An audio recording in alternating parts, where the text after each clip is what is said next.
Right, we had a lot of heavy rain and thunderstorms. I was expecting to come back and find this all blown away and destroyed and everything else, but it's not.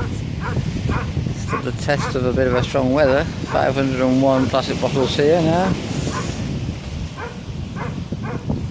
But again, the beach has got more rubbish coming down on it.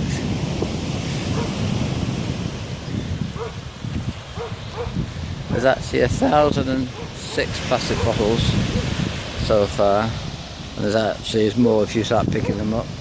Never mind, we don't count refrigeration units. There's one over there and all this lot of the polystyrene, which is absolutely thousands of bits of it. In here, I didn't think I'd make another video of this again, but as we're here, we might as well on our 47th day of lockdown, which I find absolutely ridiculously stupid.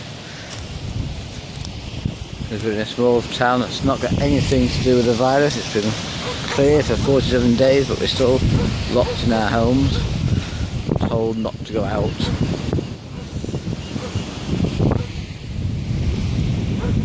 As the other day, I could walk across here nearly without taking my shoes off because it was dry. But last night it had a lot of rain, and now it's starting to come, and so the rubbish will come down with it as well. It's always like after the rain, then you get the sudden surge that comes down from the mountains. And this will fill it up. It'll be all rubbish again over there on that side, as it is on this side. Again. 2020. It's unreal, isn't it? We're still trying to do the right thing. We all love the sea. I go swimming in there, get the fish from there. We just treat it like a dumping ground.